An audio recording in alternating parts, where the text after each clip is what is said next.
பிறர் தனக்கு செய்யும் அபகாரங்களை மன்னிக்க தயாராக இருப்பது உண்மையான உத்தம சுபாவத்தின் லட்சணம். ஸ்ரீ ராமச்சந்திரனை பற்றி கூறப்பட்டிருக்கிறது. 100 அபகாரங்களாயினும் அவர் நினைவில் விழுந்ததில்லை. உபகாரமோ ஒன்றியாயினும் அவ்விடம் ஸ்திரமாய் அமைந்து விடுகிறது. விதுரன் தனக்கு நேர்ந்த உபகாரத்தையும் மகிழ்ச்சியையும் மறந்துவிட்டு சமித்ததை கேளுங்கள். ஒரு சமயத்தில் திருராஷ்டிர மகாராஜன் தன் குமாரனான துரியோதனது துர்நடத்தை விஷயத்தில் தனக்கு யோசனை சொல்லும்படி விதுரனை வேண்டினான். விதுரனும் சரியானபடி உறுதியுடன் தன் குமாரன் துரியோதனனை பார்த்து பாண்டவர்களுடன் போட்டி போடாமல் சமாதானம் இருக்க வேண்டியது அவன் கடமை என்றும், இதுவரை அவர்களுக்கு விரோதமாய் அவனுக்கு சகாயம் புரிந்தவர்கள் யாவரையும் நாட்டை விட்டு துரத்திவிட்டு பல இடுக்கண்களை அடைத்து அனுபவித்த பாண்டவர்களை வணங்கி அவர்கள் மன்னிப்பை பெறும்படி அவன் செய்ய வேண்டியதென்றும் திருதராஷ்டிரனுக்கு கூற வேண்டியதை நியாயமென எடுத்துரைத்தான். இதை கேட்டு திருதராஷ்டிரன் மிகவும் சினங்கொண்டு விதுரன் பாண்டவர்களிடம் உள்ள பாசத்தால் துரியோதனாளிடம் வெறுப்பை உள்ளவனாய்விட்டதாய் அவனை குற்றங்கூறி நிந்தித்து கோபத்துடன் உத்தம சகோதரனான அவ்விதுரன் பக்களை விட்டு திடீரென்று எழுது செய்தான். பிறகு விதுரனும் மிகவும் விசனத்துடன் பாண்டவர்களிடம் சென்று தான் சினம் கொண்ட சொற்களால் திருதராஷ்டிரனால் அதிகாரம் செய்யப்பட்டிருப்பதை கூறி அவர்களை மிருது சுபாவமும் மரியாதையும் பொருத்தி நடந்து கொள்ளும்படி அறிவுறுத்தினான். இங்கு விதுரன் சென்ற பின்னர் திருதராஷ்டிரன் தன் கொடுமை நீதி அவற்றை நினைத்து பச்சாதாபப்பட்டு அவன் தன்னிடம் திரும்ப வரும்படி வேண்டிக்கொண்டு சஞ்சரையை அவனிடம் அனுப்பினான். ஓ சஞ்சயரே, நீர் சென்று என் தம்பியாகிய விதுரன் விஜனத்துடன் இருக்கிறான் அறியவும். கோபத்தால் மெய்மறந்து அவனை துரத்தி விட்டேன். அவன் எனக்கு ஒருபோதும் எவ்வித அபச்சாரத்தையும் செய்தவன் என்றும் வேறு எவ்வித குற்றத்தையும் செய்தவனும் அன்று. அப்படி இருக்க நான் மிக அநியாயமாக அவனுக்கு தீங்கிழைத்தேன். என்ன செய்வேன்? ஓ புத்திமானாகிய சஞ்சரியே, எவ்விதமாயினும் நீர் அவனை கண்டுபிடித்து என்னிடம் கொண்டார்ந்து சேர்ப்பித்தல் வேண்டும் என்று அலறினார். அவ்விதம் சஞ்சயரும் சாந்தமும் பொறுமையும் உள்ள விதுரன் இவ்விதம் நிமிஷந்தோறும் மாறி வரும் சுபாவமுடைய தன் தமையனது உறுதியின்மையை மன்னித்து பழையபடி அவன் ராஜ்ய பாரத்திற்கு பேராதரவாய் நிற்பான் என தன்னுள்ளே சந்தேகித்து கொண்டே சென்று காட்டை அடைந்து தர்மபுத்திரநாதிகளால் மிகவும் ஆதரவு வந்தனைகள் செய்யப்பட்டிருக்கும் விதுரனை கண்டு திருதராஷ்டிரனை பிரார்த்தனை கூறி அஸ்தினாபுரத்திற்கு திரும்ப வரும்படி வேண்டினான். விதுரனும் இதை சற்றேனும் தாமதியாமல் தன் தமையன் புத்திரர்களான பாண்டவ ராஜகுமாரிடம் விடை பெற்று கொண்டு திரும்பி தன் தமையன் திருதராஷ்டிரன் இடம் விரைந்து சென்றடைந்தான். திருதராஷ்டிரனும் தான் செய்த குற்றத்தை மன்னிக்க வேண்டுமென விதுரன் மிக உறுதியாய், அரசனே, யான் எனது குற்றத்தை மன்னித்தேன். நீ எனக்கு தமையனும் அரசனும் ஆதலால் என்னால் மிக உயர்முடன் வணங்கப்பட வேண்டியவன். உமது முகத்தை பார்க்க வேண்டும் என்று ஆவலுடன் யான் திரும்பி வந்திருக்கிறேன். பாண்டவர்களிடம் அன்பு வைத்தவன் போல் நான் தோன்றியதற்கு காரணம், இடுக்கண் அடைந்தவர்களை நோக்கி எவருடைய இருதமும் அவரது தீர்க்க ஆலோசனை இல்லாமலே கேவலம் இரக்கத்தாலே செல்வது போல் என் மனமும் சென்றதால் என்று வேறென்று. ஓ அரசனே, அப்பாண்டவர் எனக்கு எவ்வளவு அருமையோ அவ்வளவு உனது மைந்தர்களும் அருமையே. ஆயினும் பாண்டவர்கள் படும் துயரம் என் மனதை கவர்ந்தது என்று இவ்விதம் மிக உறுதியுடன் மேன்மை பொருந்திய தம்பியாகிய விதுரன் தான் பெற்ற நிந்தனைகளை பிரயோசனமற்ற விஷயத்தை தள்ளிவிட்டு தமையனை நோக்கி மொழிந்தான். மரியாதை என்பது பூர்வ காலத்தில் ஒரு இந்துவின் முக்கிய குணமாயிருந்தது. பிரசித்தமான புராண இதிகாசங்களில் கூறப்படும் சாதுக்கள் துஷ்டர்களான பெரியோர்கள் தமது அதிதிகள், மித்திரர், சத்ருகளிடம் வசனத்திலும் நடத்தையிலும் மிக அற்புதமான மரியாதையை பாராட்டி வந்திருக்கிறார்கள் என நாம் படித்திருக்கிறோம். ஸ்ரீ ராமச்சந்திரன் மிருதுவான வசனமும் பேசும் பொழுதெல்லாம் மிகுந்த அன்பு காட்டும் புன்சிரிப்புடைய முகமுடையவர். சௌபாக்கியத்திற்கு அதிதேவதையான லட்சுமி தேவி இன்புற்ற வசனம் பஷமை ஆனதால் தங்களை பற்றி பேசும்போது அவர்களது நற்குல நிமித்தம் தான் அவர்களிடம் வசித்ததாக மொழிந்தாள். பிறகு அவர்கள் கோபம், கொடுமை, அக்கிரமமின்றி கொடுத்து விட்ட போது அவள் தன்னோடு சதா காலமும் வாசம் செய்யும் தேவிகளான நம்பிக்கை, சிரத்தை, புத்தி, திருப்தி, சித்தி, விருத்தி, சிமை இவைகளுடன் அவர்களை விட்டு வெளியேறினாள். இவ்விதமே நாரத பகவானும் மிகுந்த வசனமும் பெருமனதும் மதுர சுபாவமும் கோபமாச்சரியமின்மையும் பொருந்தியவர். அதனால் யாவராலும் பக்தி சிரத்தையுடன் பூஜிக்கப்பட்டு வந்தார். அவ்விதமே பீஷ்மரும் நாம் பிறரை பார்வையிலாவது துக்கப்படுத்துவது கூடாதென்றும், எவரையும் பற்றி தீங்கு பேசுவது, தீங்கு செய்வதும், எவரிடமும் பசனமின்றி ஒழுகுவதும் தகாதென்றும் உபதேசிக்கிறார். அன்றியும் பிறர் நம்மை நோக்கி நிந்தனை மொழிகளால் பேசினாலும் அவற்றை நாம் கவனியாது செல்லுதலே தகுதி என்றும், ஒருவன் வேண்டுமென்று நமக்கு கோபமூட்ட முயலுவானாயினும் நாம் அவனுடன் மிருதுவாகவே பதில் மொழி கூற வேண்டுமென்றும், நாம் நிந்திக்கப்பட்டால் அதற்கு பதிலாய் நாமும் பிறரை நிந்தித்தல் கூடாதென்றும் அவர் கூறியிருக்கிறார். நாரத பகவான் பத்மன் என்னும் நாகனை பற்றி அடியில் வருமாறு வர்ணிக்கிறார்.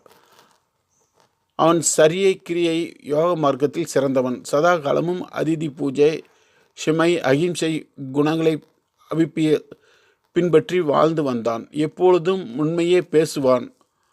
ஆச்சரியமற்று யாவரிடத்திலும் வசமோடு பேசி சகலருக்கும் நன்மையே கோருவனாய் இருந்தான். அவன் இவ்விதம் காலங்கழித்து வருகையில் ஒரு பிராமணன் அவனை கண்டு அவனிடம் உபதேசம் பெற வேண்டுமென்று கருத்துடன் அவனிடம் சென்றான். பிராமணன் அவனது வீடு வந்து சேர்ந்த பொழுது நாகன் அத்தருணத்தில் வீட்டில் இல்லை. அவனது மனைவி பிராமணனை மரியாதையுடன் வரவழைத்து அதிதிக்குரிய வந்தனை வழிபாடுகள் செய்தாள். பிறகு பிராமணன் அவளுடன் 2 மரியாதை வசனங்களை பேசினவுடன் வீட்டை விட்டு வெளியே சென்று நதிக்கரையில் அவளது கணவனாகிய நாகனது வரவை எதிர்பார்த்து கொண்டு பொறுமையுடன் காத்திருந்தான். பிராமணன் அவ்விதம் காத்து கொண்டிருந்த பொழுது போஜனம் பண்ணாதிருந்தான். அதை கண்டு தேசாந்திரம் போயிருந்த நாகனது சுற்றத்தார் மிகவும் மனம் வருத்தத்துடன் பிராமணனிடம் வந்து, ஐயா, பால விருத்தகர்கள் கூடிய எமது ஜாதியர் முழுவதும் இன்று நீர் கடுமையான உபவாசம் இருப்பதைக் கண்டு மிகவும் நோகின்றார்கள். ஏனெனில் நீர் போஜனம் பண்ணாமல் இருப்பது நாங்கள் எங்கள் கடமையான அதிதி பூஜை செய்யாது விட்டிருக்கிறோம் என்பதை காட்டுகிறதல்லவா என்று கூறி பிராமணனை எவ்விதமாயினும் ஆகாரம் பண்ண வேண்டும் என்று வேண்டினார்கள். அதற்கு பிராமணன் மிகவும் திருப்தியுடன் மிருதுவாய், நீங்களின் இவ்வித உபசாரத்துடன் தனக்கு மரியாதை பண்ணியதாலே தனக்கு ஆதாரம் அளிக்கப்பட்டதன் என்பதற்கு சந்தேகமில்லை என்று கூறி தான் நாகராஜன் வருமளவும் போஜனம் பண்ணுவது கூடாதென்றும் விடைமொழிந்தான். உடனே சற்று நேரத்திற்கெல்லாம் நாகனும் வந்து சேர்ந்தான். அவன் மனைவியுடனே அவனுக்கு பிராமணன் வரவை அறிவித்தாள். அப்போது அம்மனைவியும் நாகனும் பேசிக்கொண்ட சம்பாஷணையில் கிரகஸ்தனது கடமைகள் யாவும் வர்ணிக்கப்படுகின்றன. கிரகஸ்தனுக்கு முக்கிய தர்மமாவது சகலருக்கும் உபகாரம் புரிதலே. அதிதி என வருபவர்கள் யாவரும் மரியாதையுடன் உபசரிக்கப்பட வேண்டும். கிரகஸ்தன் எப்பொழுதும் சாந்த குணமுள்ளவனாய் இருத்தல் வேண்டும். கோபம், அகங்காரம் இவற்றை நீக்க வேண்டும். தயால குணமும் சத்தியமும் பொருந்தி நிற்றல் வேண்டும். இதுவே முற்காலங்களில் நாடு நகரங்களில் மனிதன் தன்னை சூழ்ந்துள்ள பிறர் விஷயத்தில் நடந்து கொள்வதற்காக கற்பிக்கப்பட்ட வழி. விசேஷமாக அபிவிருத்தி கோரும் பிதா, சகோதரன், புருஷனது சகோதரன் இவர்களாலும் இவர்கள் ஸ்திரீகள் பூஜிக்கப்படவும் வேண்டும். எவ்விடத்தில் நாரிகள் பூஜிக்கப்படுகிறார்களோ அவ்விடத்தில் தேவதைகள் ரமிக்கிறார்கள். எங்கு அவர்கள் பூஜிக்கப்படவில்லை அங்கு நடத்தப்படும் சகலவித கிரியைகளை துஷ்ட பலனாகின்றன. எங்கு ஸ்திரீ ஜனங்கள் துக்கமடைந்திருக்கிறார்களோ அக்குலம் சீக்கிரத்தில் அழிகின்றன. எங்கு அவர்கள் துக்கம் அடையாளிருக்கிறார்களோ அக்குலமே எப்போதும் அபிவிருத்தி அடைகின்றன. ஸ்திரீ ஜனங்கள் பூஜிக்கப்படாமல் சபிக்கும் கிரகஸ்தங்கள் அபிசார கிரியை கரையை வலிக்கப்பட்டவைகளைப் போல் பூர்ணமாய் நசிந்து விடுகிறது. எவ்விட பெண்கள் பூஜிக்கப்பட வேண்டும், அவ்விடத்தில் தேவதைகள் வசிப்பார்கள். ஒருவன் என்பது அவன் மனைவி பிரஜை இவ்வளவே.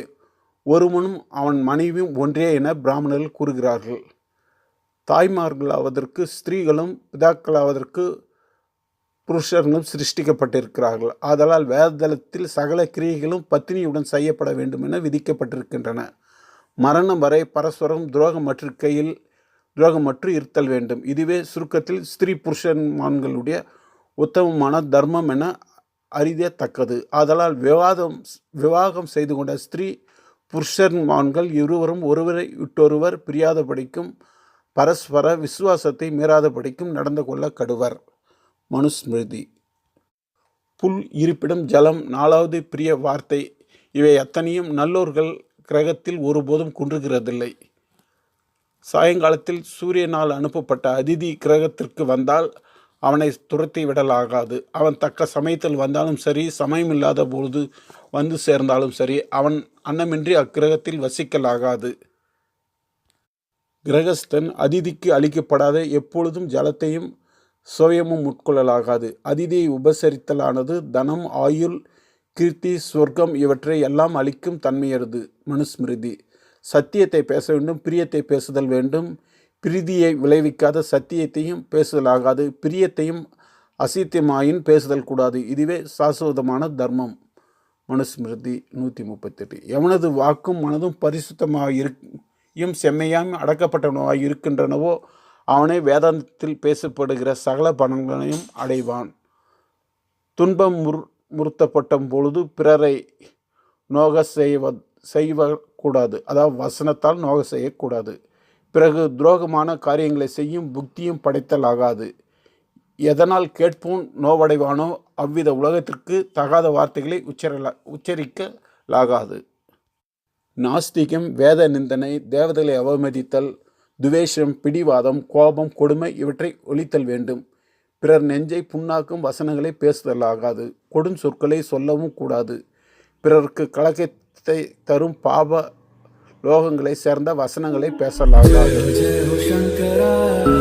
பிறரை நூற பேசுவதும், இஷ்டவசனம், இவை பேசுவதும், பிறரை போன்ற வசனங்களால் வருத்துவதையும் மானிடரும்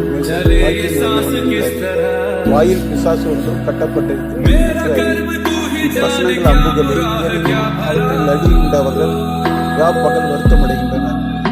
பிறருடைய மர்மங்களில் இதை பிரகாரம் பண்ணுகின்றனர். அதனால் இவற்றை பண்டிதன் பிறர் மேல் அனுப்பான். பூதங்களிடத்தில் தயை, மைத்திரம், ஈகை, காருண்யம் இவை போன்ற சம்பத் திரிலோகத்திலும் வேறு கிடையாது. ஆதலால் எப்போதும் சமாதானமாகவே எப்பொழுதும் பேச வேண்டும். எவ்விடத்தில் பொருள் சொல்லலாகாது. பூஜிக்க வேண்டியவர்களை பூஜிக்க வேண்டும். எவருக்கும் ஈதல் வேண்டும்.